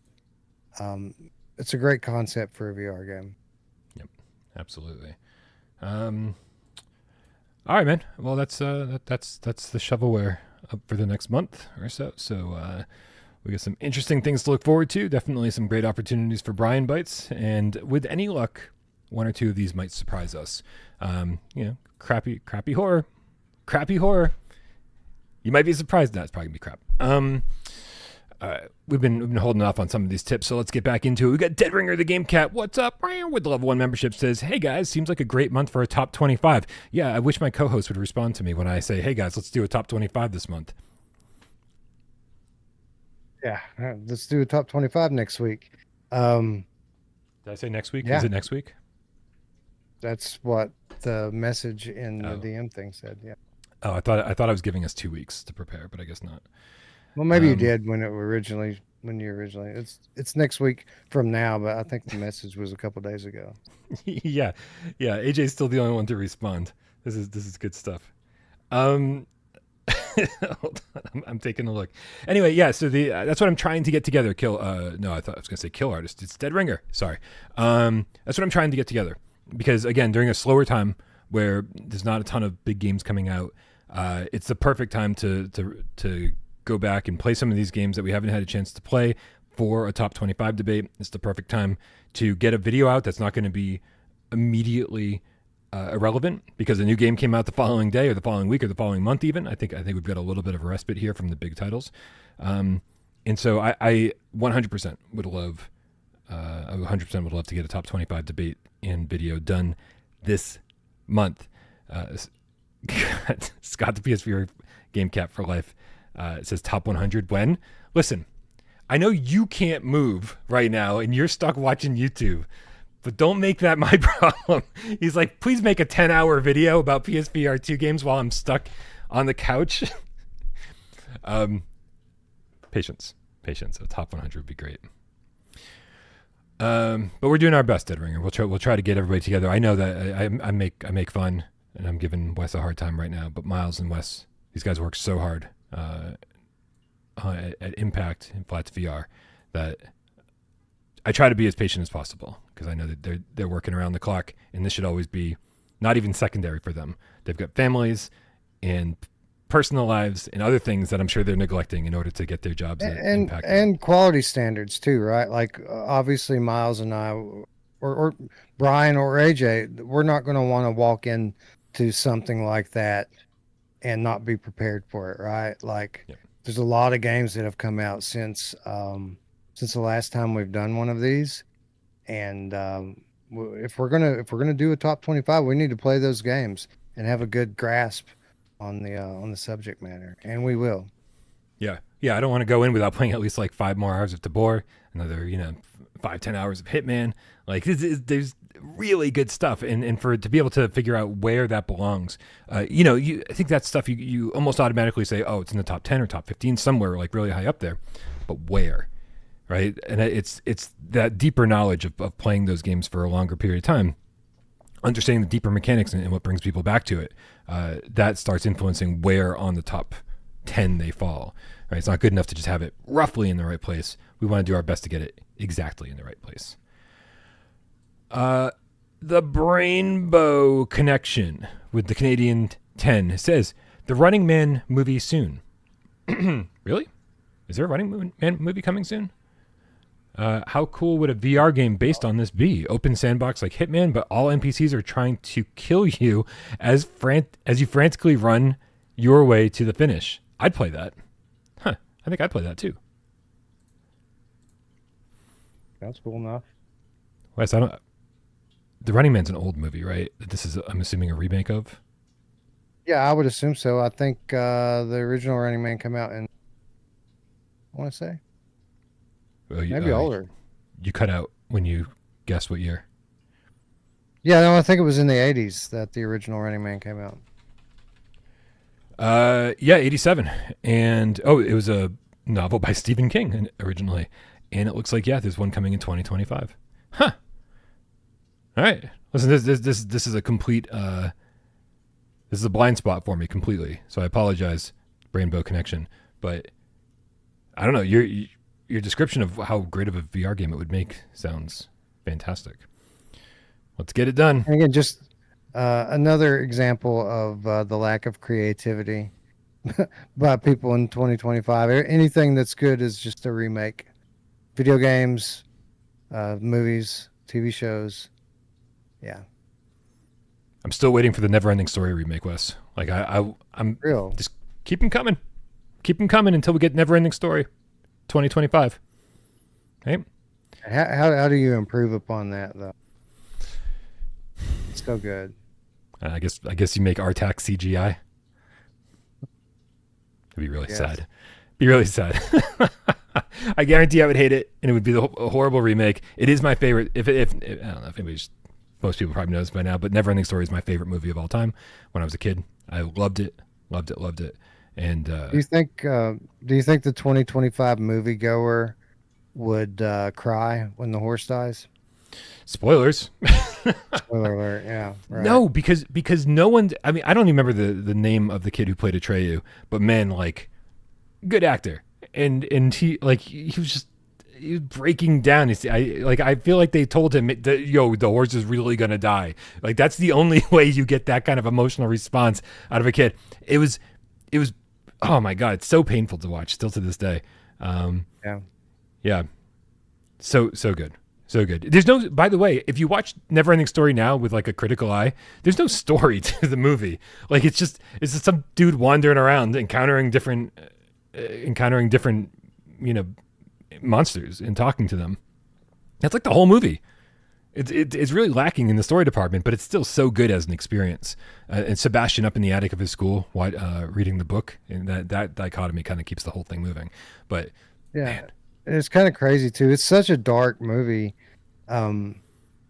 It's weird, man, because it was intended for younger audiences, right? And it's meant for kids. And literally, as soon as you start watching the movie, you're introduced to Sebastian, and Sebastian is very introverted and depressed because his mom just died. Oh, right. Like, that's the scene that they set to start the movie. So, hey kids, did you know that your mom might not be with you? That's a possibility, something that could happen in your life. I always found it funny that was like a children's movie, but it was so kind of brutal. And it's kind of like Ghost Giant, right? Like it has this nice exterior that makes you feel like it's for all audiences, but when you dive into it, you find out that it's actually really heavy. What's happening in the context? World of Longplays in the chat says that's because the movie only covers the first half of the book. That's crazy. He says the second half of the book is actually Neverending Story 2. And Neverending Story 2, I just pretend doesn't exist because by comparison, it's a horrible movie. Same. Yeah, the actors aren't as good. They make Falcor, the flying dragon, into like kind of a joke. He gets kind of silly. And then Neverending Story 3 with Jack Black. I don't even know if this exists, but holy crap, what a joke of a movie. The whole thing is a fucking joke. It's horrible. Horrible. They make Falcor into Wow, like I didn't even know yeah. that was a thing. Yeah. Yeah. Yeah, I think we should all pretend it's not a thing, honestly. Oh my god. Yeah. So anyway, I've never read the book, Neverending Story, so I'd be curious to see how they handle the second half of the book. Is it still the same? I guess is it Jonathan Brandis or what's that kid's name who plays Sebastian the second one? I don't know. Whatever. Anyway, yeah, The Running Man sounds good. That's how that started. We got Reese with the £5. What's up?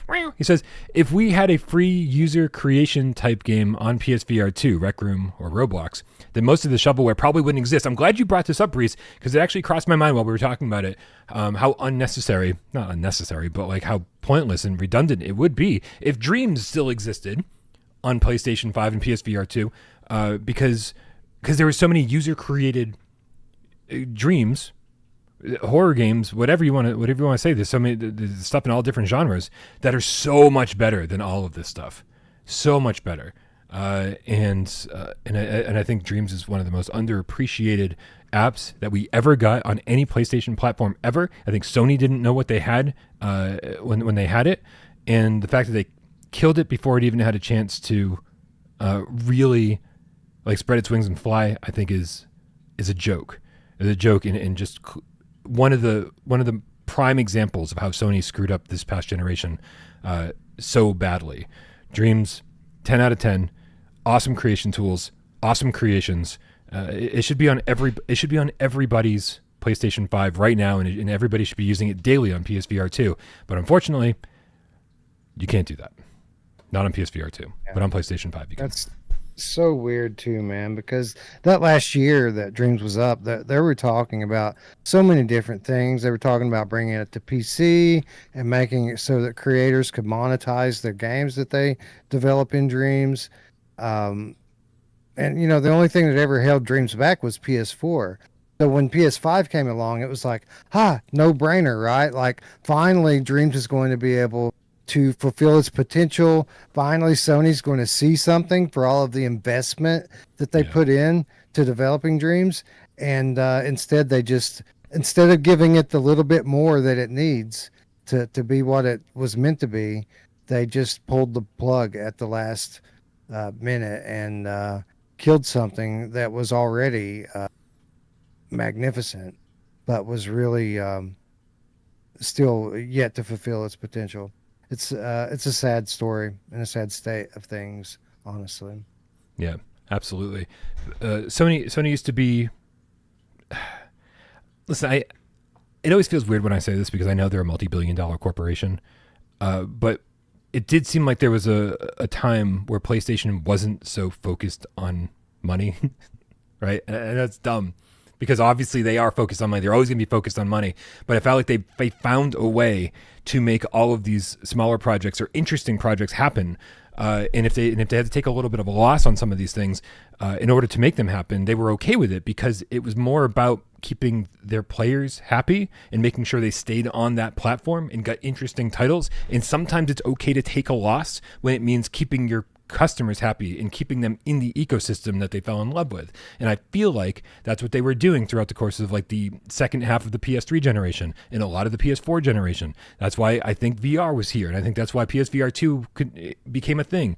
And I kind of think that's why they let Dreams take 7 years to develop. But then, as you said, what's the point of giving them that 7 years and then just shutting everything down? This is a different Sony than we're used to, or that we got used to. It sucks. Yeah, it does suck. And, honestly, it makes me wonder, man. Like, obviously, the structure of the gaming industry is shifting, and it has been shifting for a few years. But, man, it makes me wonder what it's going to look like in 5 years. Like, it really seems like everything that I see Sony doing seems wrong, and everything I see Microsoft and Xbox doing by comparison seems great. It seems like they're killing it with everything they decide. So it makes me worried, honestly, for the brand. But maybe maybe they have some grand vision that I just can't see yet. But the a lot of the core philosophies and things that made people fall in love with PlayStation platform just don't seem to be a priority anymore over the last few years. PS5 generation specifically. It just seems like PlayStation doesn't have the soul that it had in past generations anymore. I don't know. Maybe it's just me, but it don't feel right anymore. Yeah, listen, I know you don't keep up on all the gaming news out there, but what you definitely said came at an interesting day, because today Microsoft announced they were laying off 9,000 employees. And, really? Yeah. Well, I mean, everyone's laying off everywhere these days, right? Yeah, it's true. The game industry is not in a great place, and I personally don't love how Xbox does anything. But like instead of fostering creativity, instead of funding small studios and then slowly building them up into bigger studios, they just buy the industry that they couldn't inject themselves into. They've lost every single generation, and so they're like, well, our solution for this is we're just going to buy half of the games industry, and now we're going to be technically a third-party studio for everyone else. So I don't love it, but again, we're talking about multi-billion-dollar corporations. I don't think a lot of ethics come into play when we talk about this stuff. Sony's not a great guy, and Xbox isn't a bad guy. They're all multi-billion-dollar corporations, which means they're all fucking evil. Moving on. Dead Ringer, the Gamecat with a $2 tip, says shovelware must be covered. Avoidance is important. Sorry, I missed this. I'm glad that we care about covering this stuff. I know that we'd much rather talk about the great games that are happening on PSVR2. We'd much rather talk about exciting things that we're excited for. Instead, every so often, we have to talk about this stuff. Also, I just love that I've been playing Disdain the entire time in the trailer box. The Disdain is a game that was made in Dreams. If anybody doesn't know, this is a game that was made in Dreams, and it's a Castlevania-like. Like it's a really good Castlevania-like. They just kept adding to it. I think it's a full-fledged game now. I'm just gonna keep fucking playing Dream stuff until for the rest of. Yeah, that's what I was just thinking. October's approaching quickly, and that's typically when I break my PSVR1 out. Maybe we give Dreams a look this year. I bet there's a lot of stuff on there that I've never even seen, just because it's probably been 2 years since I really dove in to see what's available in Dreams. This one, the video title for this one is just called Dreams Trauma, and so I don't know if the game is called Trauma or if Trauma is a shortened title. So if anybody knows what the name of this game is, maybe we'll see it at the end. But this, I remember being really, really impressed by this one. This was great. We got Grandpa's Barbecue or Gamecat with the Australian 5 says, you've always possibly got Jemmy who could slot in Wes if Wes refuses to work 30 hours a day. We do have Jamie. Jamie's a great co-host. I love when Jamie makes an appearance on Without Parole. But just remember, I can only take so many British people in one day or 1 week, and so I can't have Jamie taking Wes's place and then have Miles on Friday. I feel like the ratio just gets out of control. It's too much. It's all sorts of slang I've never heard of before.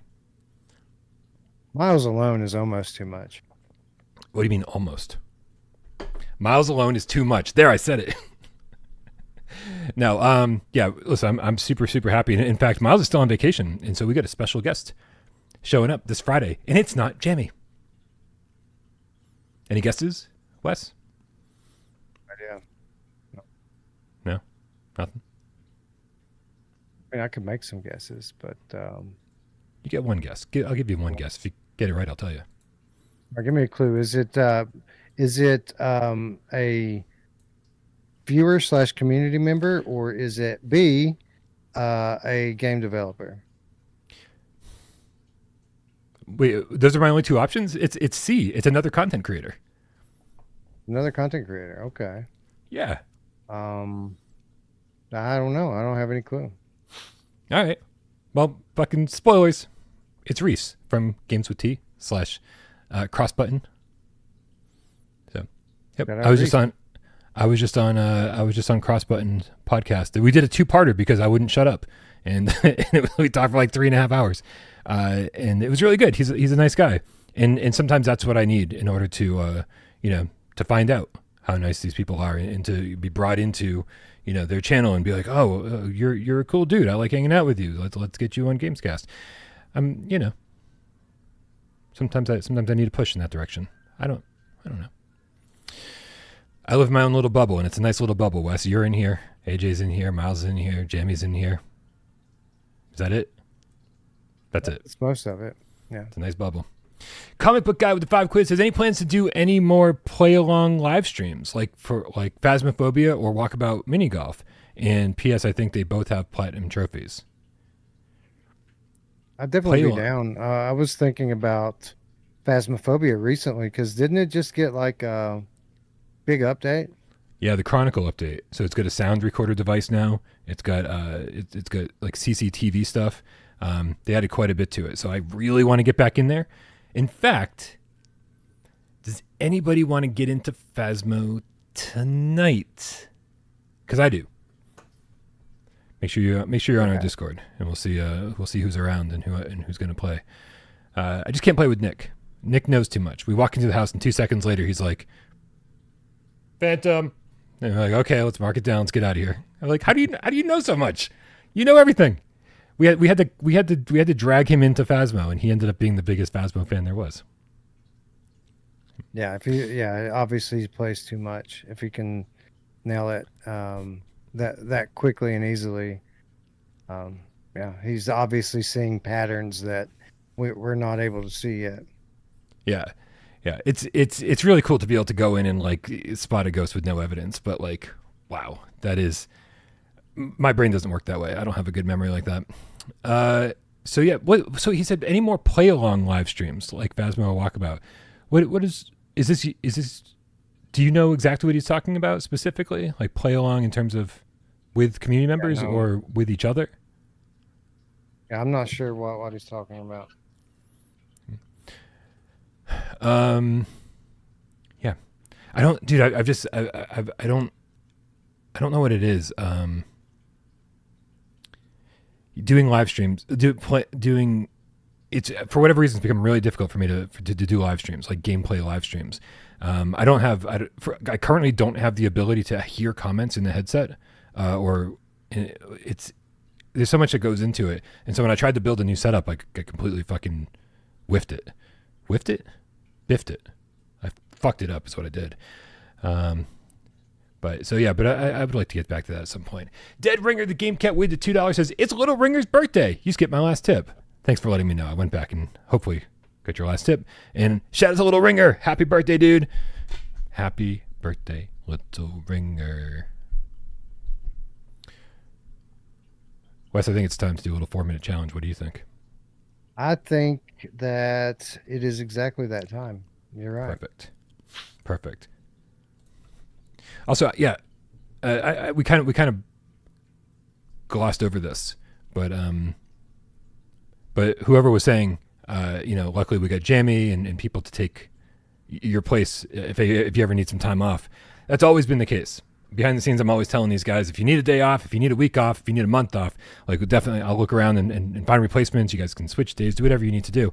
But I think you feel the same way about this that I do, Wes, is that this is sort of the break from the work. And even though it takes a little time to set up the show and get a thumbnail together and run a show together and get it all sorted out and ready to go and make sure you have all the trailers downloaded, it's still, once we get in, it's the fun part of our job is hanging out and talking to each other and hanging out with the chat. Yeah, that's exactly what I thought when you said that. I was like, take a break. Like the show is the break. Like right. If I weren't doing this, I would just be working through Wednesday like every other day. So no, absolutely not. I'm good, bro. All right. Well, get ready, guys. It's a 4-minute challenge, and that means Wes has a game in his head. I feel like it's been a while since you've hosted this game. I don't know why. And sometimes it's just like, wow, maybe we got off on a weird schedule or something like that. But like, I don't remember the last time that you chose a game, but I'm sure it was last week because that's what it was supposed to be. Yeah, it was a couple of weeks ago, the last time I picked, and I don't remember exactly what the title was. I do remember that you did get it though, because it broke the streak of failure. Oh, But when you guessed my game, whatever it was. let's do it again. No failure. We're totally going to fail, but it's okay. I'm going to put 4 minutes up on the clock, and you guys out there need to help me out because Wes is thinking of a PSVR 1 or PSVR 2 game, and we have an infinite number of yes or no questions to ask in order to figure out what game that is, but we only have 4 minutes to ask it in, which means it's not infinite, even remotely. So guys, help me out. Ask good questions in the chat, and then suggest good games based on the answers we get. On my mark, get Des. Go. Wes, is it Shovelware? No, it is not Shovelware. Did we talk about it on today's show or mention it? Yes, I think we did. Whoa. Okay. Is it a horror game? Good one, AJ.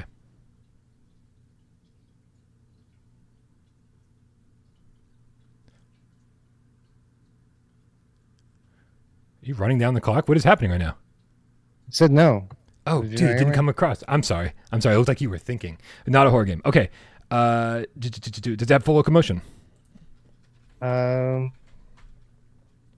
mean, yes, in the context of the game, you can move around everywhere. Okay. Is this a game creation game? Do you create games in this game? No, okay. We don't. No. Not dreams. All right. Is it a sport?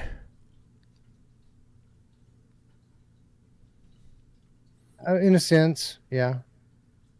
Okay. Do you consider mini golf a sport? In a sense. Yeah. Is this a mini golf game? It's not a mini golf game. No. Oh no, I thought we were there so fast. Okay. Let's see. Scott asked, "Is AJ in the game?" Is AJ in the game? I think so. Not that I know of. Maybe. I don't know. Okay. It could be. All right. Is it on PSVR 1? It is. Is it on PSVR 2? It is not. Whoa. Is it made by the Binary Mill? It is. Whoa. Do you fly in wingsuits in this game? You do. Ah, we got it. Is it Rush VR? It is Rush VR. Indeed, Bryan. Yes. So happy it was Rush VR. That's so great. I can't find a trailer for it for some reason. Suddenly, there it is. Come on, the Binary Mill. Listen, I feel selfish for even asking the Binary Mill to port this because they've been so good to PSVR 2 lately. I've purposefully not really looked into Black because it just sounds so good, and I don't want anything spoiled for me. And so I'm really excited for it to come our way and to play it, especially because it had the PlayStation blog post where they talked about how they're really taking advantage of all the PSVR 2 features, and like it seems like a great multiplayer game and everything I'm looking for. So, yeah. But still, what else? Are we missing any more games from them that came out on PSVR 1? Mini Motor Racing X, maybe. Yes. Yep, that was them. I forgot. Yeah. Yeah, I'm kind of okay without Mini Motor Racing X. Like if they happen to port it, great. But I'm not here begging for it. It was all right. It was all right. I mean, it was good. I feel like it was a little better than even it got credit for being. And honestly, the genre is kind of underserved on PSVR 2. So it would be a good thing to port, but I'd rather have Rush. Like if they're going to bring everything, hopefully Rush is next, and Mini Motor Racing X is the final one. Yeah, Mini Motor Racing. You bring up a good point. We're talking about all this shovelware, not enough racing games, not enough driving games, and here's Mini Motor Racing X. That like when it came out, it was mostly a third person kind of what's RC Pro-Am style game. Yep, that's it. Yep. And then we're like, oh man, we really wanted to play this in first person mode, and they were like, oh, hold on a second, and they threw us into they gave us first person mode, and then they created cockpits or interiors for all of the different vehicles. I'm like, what are you guys doing? Like, they just delivered. And I remember it being the tracks being really short, but it being so fast and furious that it was like almost silly fun to drive around in. Yeah, it's a good game. It is. I remember laughing a lot playing multiplayer in it. Yeah, for sure. Grumpy Williams says mini motor racing third person was hard as fuck. Yeah, I think that's why I prefer the first person. All right, guys, it's time to get out of here. But thank you so much for hanging out with us. I can't believe it was definitely a slow news day, and here we are coming up on the 2-hour mark. So do yourself a favor and go click the link in the description below. Join our Discord, because we definitely want to make sure that you're hanging out with us even when we're not doing live streams. That's where we hang out. That's where I hang out, at least. But also, while you're doing that, click the link for Wes's channel, Virtual Strangers, where he covers not just PSVR2 games, but all VR stuff. And yes, that includes PC mods that I like to make fun of. I don't like to make fun of it. I just don't want to do it. Did you get to play Last of Us? No, I was about to say, I think I'm going to stream something. If not tonight, maybe tomorrow or the next day, since I do have a little bit of time on my hands. So, yeah, we could do The Last of Us. We could do Silent Hill 2, or we could do, what was the other one? Hellblade 2. Those are the ones that are the top of my list, and I could go with any one of those. So maybe I'll do a poll or something, but I'll probably be streaming something very soon. You know who else likes a poll? She does. Is Silent Hill first person? Yeah. The Silent Hill 2 mod is actually full blown. It's not just a generic UEVR mod, but rather someone finished it out with full first person motion controls, the whole nine. Fantastic. That's my vote then. I feel like watching you stream The Last of Us would feel too like on a flat screen. Watching you stream that would feel like too much like watching the original game, because I'm not in VR with you to see what it looks like. To look around, yeah, right. Yeah. But thanks again, guys. We appreciate everybody who supports the channel financially, whether it be over on patreon.com/withoutparole or over here as a member, or when you tip during the show. It all keeps the lights on. Well, that light. That's the only light that's on. And we appreciate it. Yeah, it's right up there. That's right. I'll turn the camera someday so you can see the rest of this place. It looks kind of like this. It's all the same. It's very small. But even if you don't support the channel financially, we don't give a fuck. Screw money. It don't matter. We're just happy you're here. We're happy that you're part of our community. That's what matters the most. We're happy that you're here shooting the shit in the comments, in the chat, helping us out during 20 questions, or maybe you're just sitting back watching the show, not saying a goddamn word. I used to be one of you. Wes used to be one of you too. But now we talk a lot. And we love you just as much. Happy Wednesday, Wes. Happy Wednesday, Brian. Happy Wednesday, cats. See you soon. Let's go.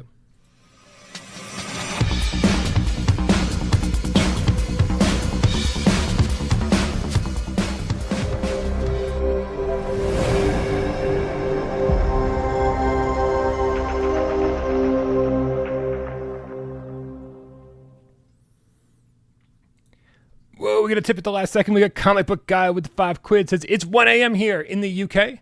So it's my birthday today. Oh, man, you couldn't have been born a few hours earlier so you could share Little Ringer's birthday with him? Oh, I'm just kidding. Happy birthday, buddy. So happy that you're here celebrating with us. And I think the best way to celebrate is to see what happened. And without parole history, this week, I'm saying it real slowly, Wes, because I'm trying to bring it up. It takes a little while to bring it up. Let's see. Let's take a look at... I actually did this beforehand because there's always some really uninteresting ones. And so I tried to find one that was interesting. And I think we're going to go with this right here. This is July 5th, 2021. Wes, 4 fucking years ago. 4 years ago. Here it is. 1976 back to Midway. This was the thumbnail. This was the headline. Back to Midway. What the fuck? First of all, I like that game. Me too. That was one of a string of releases from Ivanovich games that were good. Like Ivan really caught his groove there for a while, and I feel like this was right in the middle of that streak of awesome releases. And 1976 back to Midway was pretty awesome. And is that a flux capacitor on the thumbnail? It looks like one. I just saw Ace GamerCat say, "What's up with the flux capacitor?" It's a time traveling game. Yeah, it is. Yeah, so yeah, they just fucking ripped it up. That's what happened. Did PlayStation ever get the sequel they did to this, like the 2076 or whatever? That game was friggin' awesome, dude. It was even way better than this. Like it might have been the best Ivanovich game, other than maybe like Operation Warcade. Operation Warcade was good. Yeah, Ivanovich was so good on PSVR 1. Like they were indie studios, an indie studio, and their game felt like indie games, but they were always creative and interesting and fun. And so we're always like, always looking forward to the next one. And then it seemed like they just disappeared for PSVR 2. Well, they kept making games on like Steam and Quest, and good games, but not really to the standard of the earlier ones. I feel like the early ones were just like, you pick them up and they were immediately good, and the other ones, that like the more recent ones, you kind of have to play your way into them before they get their hooks in. But they're still doing games. Yeah, I'm looking. It looks like they must publish a lot of stuff because they've got Operation Warcade, they've got Fishing Go, they've got Final Soccer VR, Off-Road Paradise, Trial 4x4, Yumbers, which looks like a mobile game, Troglomics strategy game. Some of these just look like mobile games. So some of them probably are. They did an Outrun clone called Inrun, I remember. Oh yeah. And then they did what else? They've done a couple other things in recent years. They've been regularly putting out games for sure. They did a VR version of Pang at one point, which here is called Buster Brothers. Is it Buster Brothers? What the fuck is it called? Bonanza Brothers. I think it was called Pangman or something like that. Yeah. Yeah. And so like they kind of found their niche, which was taking these old classic IPs and turning them into VR games and adjusting them just enough so that they wouldn't get a copyright, any issues with copyrights. But man, hopefully they're still doing well. And if they haven't heard, PSVR 2 is where it's at, man. Games sell better here than anywhere else. Bring your games over, buddy. Come on, Ivan. You can do it.